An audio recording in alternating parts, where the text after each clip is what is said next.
Hey, welcome back. It's Tom at salesmadeeasy.com. This is Sales Made Easy podcast. So this is the place to try to get a little better, sharpen the saw, maybe think some tips from myself, what you can learn. Today I want to talk about one of my favorite topics, after the first of the year. Love that.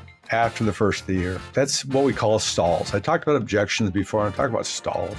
And this time of year, stalls get pretty normal. We hear them a lot. So when I talk about a stall, I think it's really putting something off that I might really need, but I got other stuff, other priorities. So we typically will accept after the first of the year as the truth. And the reason we do is because, well, it is partly the truth, and it's after the first year for all of us. I mean, we're right now on December 15th. When you hear after the first year, you go, oh my God, yeah, the rest of this is done. And that's okay, right? Because other people have big priorities. But I really got to understand what you mean by after the first of the year. After the first of this year, 6 months after the first of this year, 9 months. So if I'm good enough and someone says, yeah, I'm interested, but after the first of the year, we can't just say, okay. You don't do yourself a service. You don't do them a service. If they really have some interest in being more efficient, more effective in whatever it is they do, leaving it there doesn't help them. And isn't that what our job is in sales, is to help companies, help people be more efficient, more effective? I mean, in reality, if I get with you and I can't help you be more efficient and more effective, I want to leave before you want to kick me out, because I don't have time for that either. So when someone says after the first of the year, there's a couple things we need to realize. After the first year is no different than not now. Now is not a good time.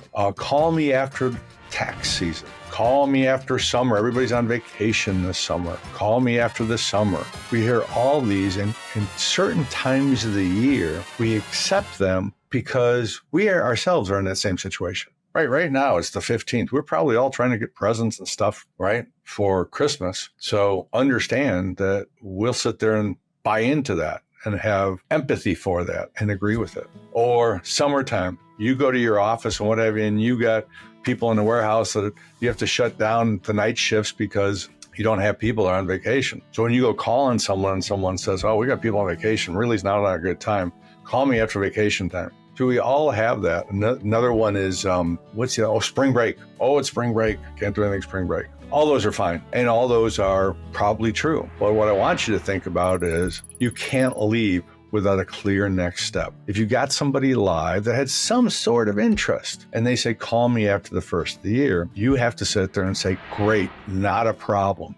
Let's get out a calendar when I should talk to you after the first of the year, even if it's just for 15, 20 minutes to have a little more detail into if I'm a right fit for you. So what's good on your calendar the second week in January? Great, let's look at the third week in January. What do you have to share 15 minutes with me? What's a good day for you? Oh, I don't know. You pick one. Okay. We've got January 23rd. Is that going to be good for you? Sure. Great. I'm sending you a meeting invite right now. Are you at your computer? Can you accept it for me? See, if the person really wants to meet with you and really does have some interest, they'll be okay accepting that. But if they don't, and they're just trying to get rid of you, you'll know that too. So after the first of the year comes along with every other type of situation. And I just want you to start thinking about when you get a live person on the phone, don't let them go. Either get a clear next step, which could be a 5-minute phone call, or get it to a no. You know, in my days, when I got somebody on the phone, I set appointments. People don't set appointments anymore. They set 5-minute meetings, which can turn into 30-minute meetings, which can turn into 2-hour demos. But you got to start smaller than you used to in the past. Why? Well, because in the past, when someone called you or you talked to somebody, they knew nothing about your product and or service, and they needed your information. Now they can find everything out on the website. So after the first of the year, I want you to think about this with anything. When someone says, call me after tax season, not a problem, love to. That should be your pat answer. Not a problem, love to.